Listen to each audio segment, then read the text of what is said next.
Good morning. We are going to see today how you obtain the state space form using CAMG and using the input from a bond graph model. So what you see on the screen right now is an electrical system here that we're going to use as an example. So the objective of this example is to obtain the matrices A, B, C, D matrices of the system, and also how can we send these matrices to a Simulink model. So that way we start from scratch with the system and we will end up with the matrices as well as with the Simulink model. Let's see how we have to do this. So we have the system in here, and what I would like to do is I would like to see that we build a bond graph model um, on the system in here over the system, and then we're going to use that. So let me just get a nice pen in here, red, so to make a difference in what we're doing here, the way we see this. In here, we could put a one junction for each distinct current here.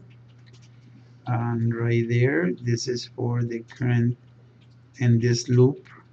And this will be for the, let's call it I1. And then we're going to call it I sub 2. And attach the step number 2 that we have in the procedure for modeling systems is to attach the elements that see those currents. So on the right hand side is obviously that this inductor here is an I element over here, right? And in here we have an R element. I am going to do this like this with value, in this case 1 ohm, right? The value of this is 2 hertz, 2 henries. Okay. Over here you have a voltage source, which is SE like this with value of voltage like that. Attach here this resistor over here. I am going to say this is the resistive element with value 1 ohm in here. And then you have this capacitor in here. This capacitor is a C element with value 1 farad. And in between in here, you can, so we are done with the elements that are attached to the one junction. Oh, we're missing one. See here? There's another I element over here, which has value 2 henries. The next step is to create the difference between these two currents, and we do it with a zero junction that we put like this, and this will create the difference I1 minus I sub 2. And the last step in our building of this bond graph model is to attach the elements that see this difference. And you can see there is an R element over here with value 1 ohm. Then there is the other element, which is a C element with value 1 farad. Okay, this is all we need to get CAMG working and to get this model into the software. So what we can do is perhaps they have this picture in here in a shorter scale in here so that we can refer to a little later. So one way of doing this is I could just use my sniffing tool from the from Windows, and I'll keep just this part in a window here that I can actually resize even if I need to. That will give us an idea of this. Okay, so let me do this. We're gonna close this, and we are going to go ahead and call the KMG software so that we can put this Bongral model into it, and that is going to be right there. So okay, I'll move this over here so that we have time, we have enough space to do what we need to do.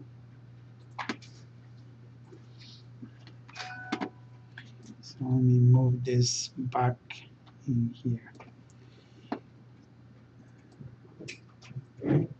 Okay, so here's we have this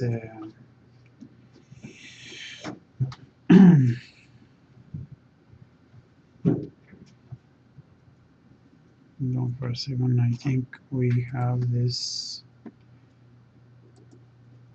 There we go. So we put this in new, and then we have the ability to draw. So here we're gonna. It doesn't matter in which order you enter it, but we are going to go from left to right. But like I said, it really doesn't matter how you do it. So here is the Bongral model. We don't have to use the same rules that we used to build it, because we are basically transferring the model onto the program. We don't have to follow any procedure like we did to the original Bongral model, because like I said, this is just transferring what we have already designed to be our system. So I place it in where I want each element, picking up from the menu over here, and I keep building my Bongral model. And then you have this one over here. We are almost done. We have the R element in here to go, and then we have one more C element, which no, this I element over here. There we go. Everything checks, everything is all right. Now it has the Bongral model on the right hand side, has not only the causal marks, but also has bone numbers that the computer has assigned. And it would be nice also to keep it in in another picture, just like I did the first one, so that we have so that we have access to it. Okay, so let me do that so that we can we can do that. Okay, so here I'm just going to go and say okay. Again, in this case, I'm going to keep it like this, because we want it for purposes of the simulation, for understanding what we're doing here. One thing that we know from the problem that we have is that the output is the voltage across this inductor. So in terms of the Bongral model, that output is E11. So keep that in mind, that E11 is our output. So E11 is what we are after. Okay, and that is going to determine the output to build the C and the D matrix. So what we need to do now is to go to the interface here and go with MATLAB and have the two programs shake hands with each other, and hopefully produces a nice set of M files that describes this BONDLAB model.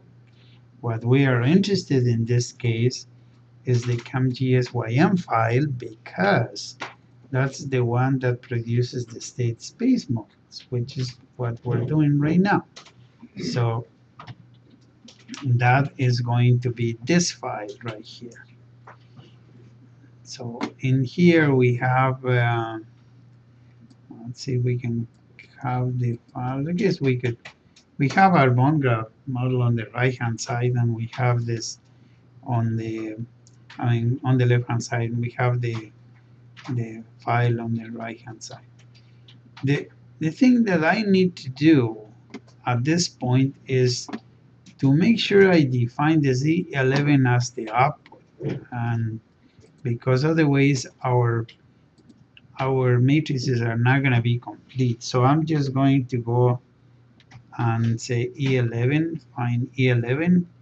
The computer has derived all the equations for all the outputs on the system. E11 is one of those. So what we need to do is, because it doesn't know which one you want and we picked it, now we need to activate these lines to create a row for the C and the D matrix. But very briefly here, what we have on this file is, let's see if we can give a good impression of this.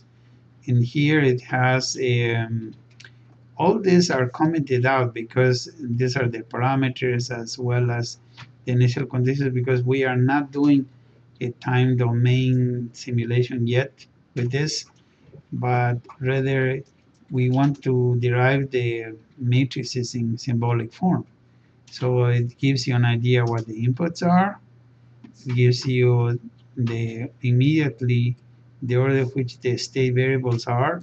So this is a vector that will multiply matrix A, and it will be in this order: Q3, Q8, Q11, and P so forth. And then it has the equations of the system. See, this is 1, then it's 2, and then it's 3. These equations are in first order differential equations known as the Cauchy form. From these equations, the computer, in this case CAMG software, has already arranged to derive the matrices and the equations for each one of the outputs. So we happen to pick E11, which will be a little, see, all the other ones are commented out, but this is the one that we wanted as our output. So if you run this, you immediately will get those matrices. So let's just go in here.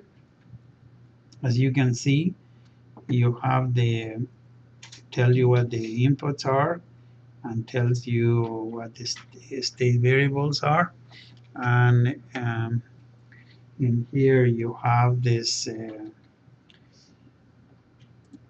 okay, and then you have the matrices right there. See the A matrix and the B and the C and the D matrix, okay, this is what we want right now. I want to help you interpret this, and so what we're going to do is let's pick the different outputs, and I would move them to my I like to move them to the OneNote that we're using for writing in this in here. This is what we obtained from CAMG now for this model. See here.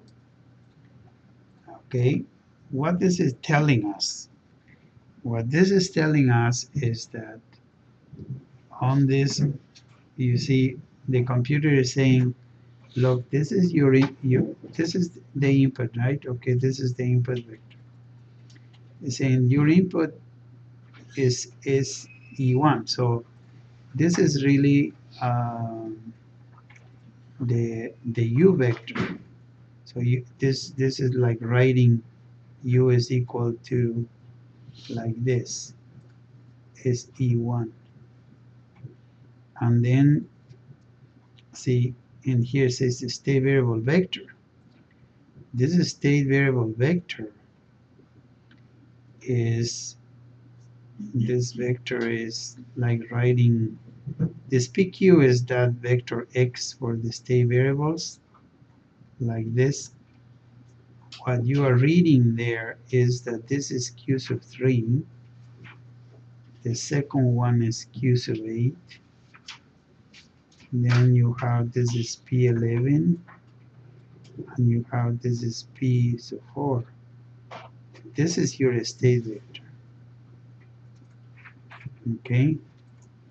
And it's saying your output vector, this vector Y, is equal to E11. Like this, see? This is important to know how to read the output of the CAMG software. So we are going to go back to, once it has been processed in MATLAB is what I mean. So this is the A matrix in here. And what I like to do is, again, I would go over here, and then with this I will cut this little piece so that we would be able to understand and put together my state space form. And so I'll go back to the OneNote where I am, and then I say, okay, paste this please. So that's the A matrix in here. What I'm thinking is it might be a good idea to, let's just move these things around a little bit.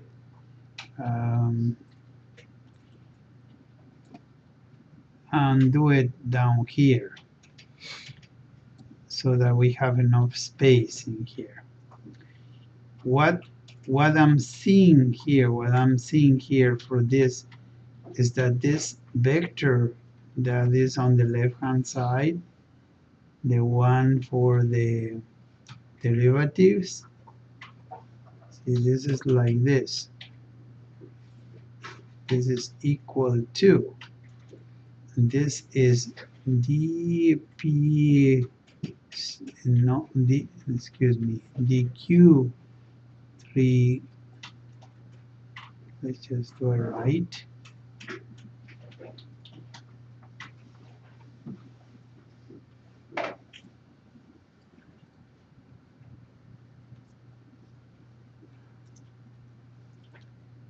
Which one is our,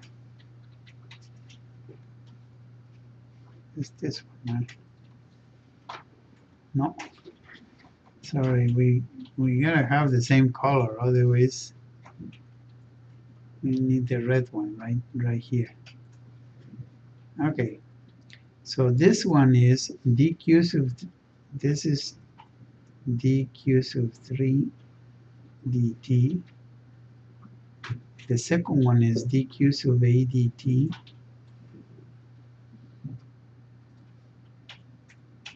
The third is dp11 dt.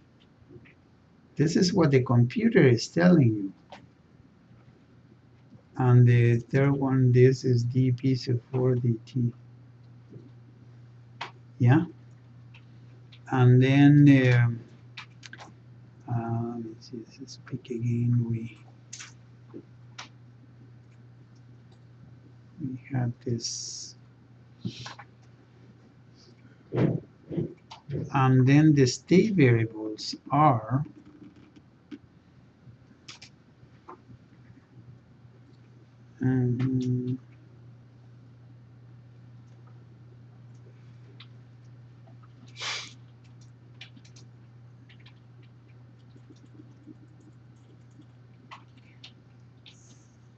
here's where we put our states. See, Q sub 3, This is Q sub 8.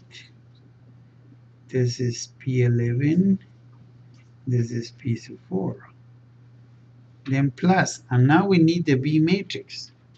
So let's go to the MATLAB side in here. And do you see the B matrix right there? B matrix should be, we do the same thing as we did with the A. Let's just take it from here.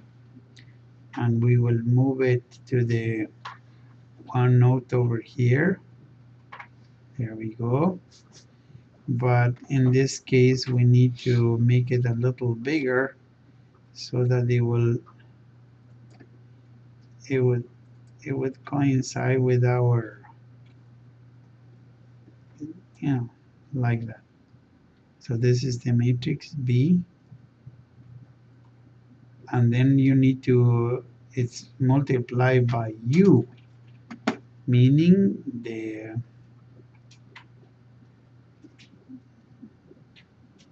this one here multiplied by SF1. So your form that you have for the state space model, for the state space here, this is like x dot, like this, is equal to the matrix A plus the vector x plus the matrix B as the vector U. This is what you have. So this is the state space model from CAMG, and now we have to go back to MATLAB to do the C and the D matrix. And let's just again collect that in here, and then we're going to cut it and then paste it onto the OneNote file in here. So there we go, and then we go and collect the other matrix, the D, and the D matrix is going to be also like this. Let's just pick it up from here and bring it to the OneNote so that we are able to put this together correctly. So what is it doing here? This is saying that the output, of course we have only one. Maybe we should have gotten a couple of them, but this is a voltage of the inductor. This is E11 is equal to the matrix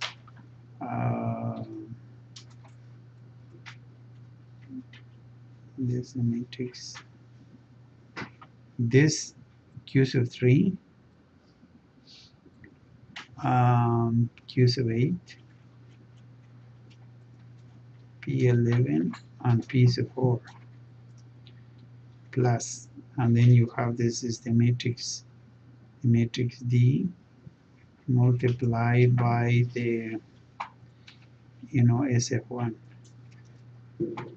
And when you do this, you have actually done the second part of the state space, which is the output is equal to some matrix C multiplied by the vector of state variables plus the matrix D multiplied by the vector of inputs, du. Let's see, we get this correctly in here. SF1. See? So this way you have been able to read and interpret everything that CAMG did for you. One last thing, how do we put this into Simulink? Okay, how do we do that? In this case, Simulink is not going to take the Simulink block in the state space form wants to see the parameters on the system. So wants us to enter those values. So what we need to do is to put the values depending, according to our graph, to our picture, and those are over here. So what I need to do is I need the original model here that has those values. See, this one has the values in there, and then I need to relate those to this here. See the values in here.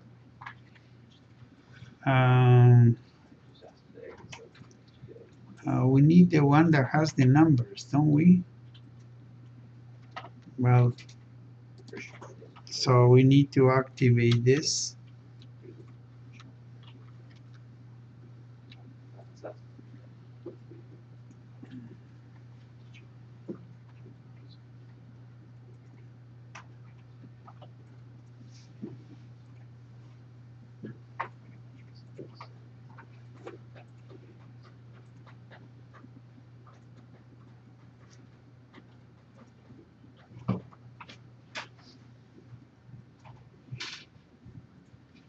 Okay.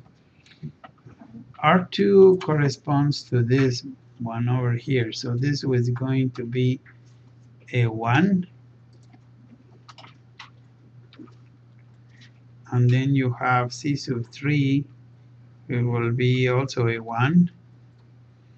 And then you have I sub 4, which says 2, right? And then you have R sub 7, which is 1.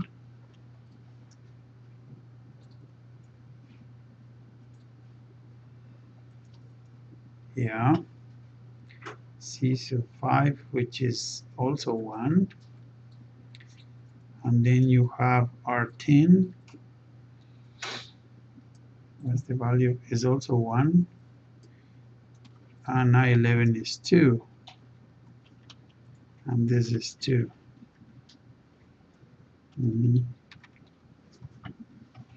What happens in here is if we run the CampG software, run it again, watch what will happen.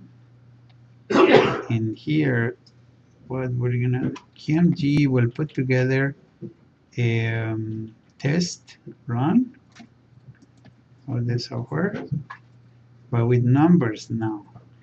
It turns out that I didn't close the numbers here. Here we go. Now we are. So this is the A matrix is numbers now. The B matrix, so it's numbers. C also. Yeah. And what we have in here is it will give you also the transfer function of the characteristic equation. I'll give you the transfer function. So there is just one error message in here that talks about a command that has been changed on this new version of MATLAB, and we just need to put a comment to this line to get rid of that error message. Let's just do it. Let's see. Okay, there we go. These are the matrices, and this is the characteristic polynomial, and there is your transfer function for that particular output. Well, and if you want, CampG at this point is in the position to be able to do the root locus plot of this transfer function, as well as the body plots. One of them studies the roots of this characteristic equation in terms of a gain, and the other one is the response in the frequency response. So we could see how they look for this right here. So when you put numbers, you you are able to do this, and you get the impulse response, and of course it has the step response also, and it has the body plot and the root locus plots. So that comes all from the initializing these matrices and putting into numbers. But if you actually look this at the matrix A, if you look at B, if you look at C, and if you look at D, they are all in there. And we already know that that state space representative corresponds to this kind of equation. And see here, it corresponds to this. Yeah, both the A and B, as well as the C and D matrices. Okay, what that means is that because MATLAB shares the space, the workspace with Simulink, if you run Simulink, in the background, those matrices in numerical form already exist. See? So that's important, because when you run Simulink and we use the state space form, and we have just this output as we have defined it in here, the computer, the output that originated in CAMG will end up in Simulink. Let me show you here. It's giving us a little bit of a time delay. I don't know why, but it is doing that. Well, eventually Simulink is going to come up. And what I want to show you is that those matrices that you saw in the numerical form, there we go. See, if you open now a new model of Simulink for workspace, and there it is. There is a commonly used blocks. One of these is got to be the state space form, and if it isn't, then we're gonna look for it. It's a Okay. continuous. Huh? Continuous blocks. Yes. Right here. See? What happens is this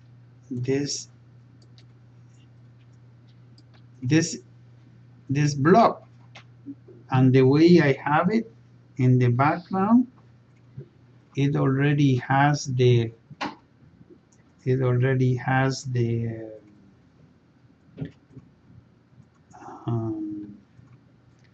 outputs defined, and I need to define the input as well. In this case, I need to define it as a step input. So where would I see commonly used blocks? Where is the step input in here?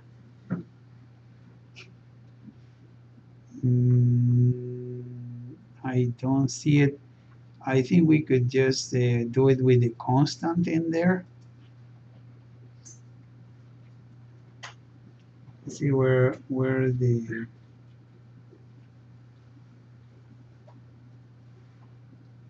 maybe it's in here too.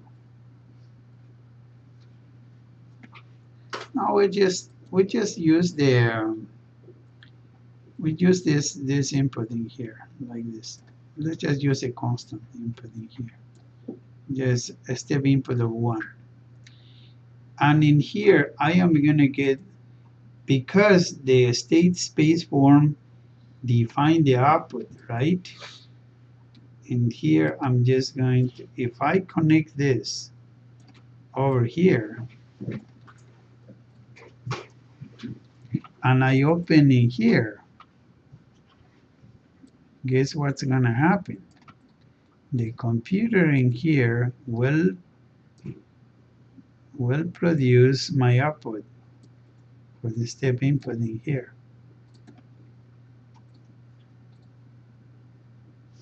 It's doing its calculations. And what did it do? It gave me an error, just a warning. And this is my the step for this particular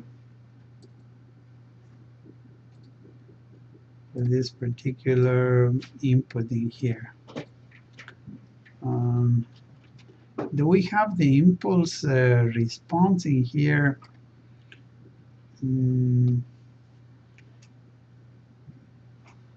Sources. Sources is what I want.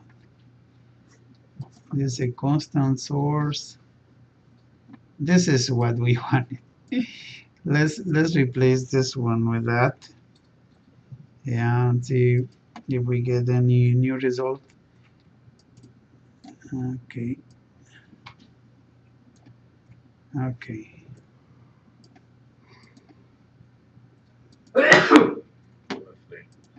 Okay, so we run it. Warning says the model name is shadowing another name in the MATLAB workspace or path.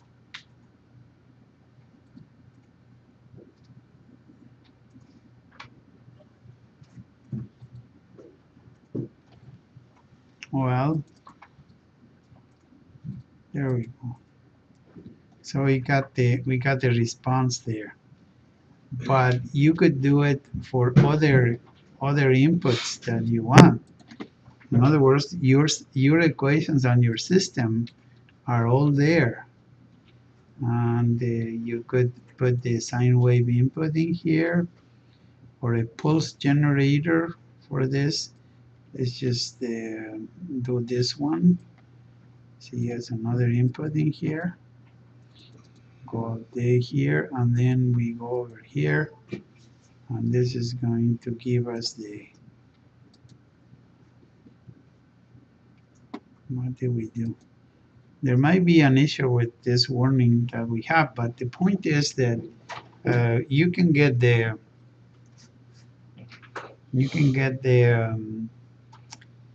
state space model from ChemG all the way to MATLAB and Simulink, which is what we wanted to demonstrate with this presentation.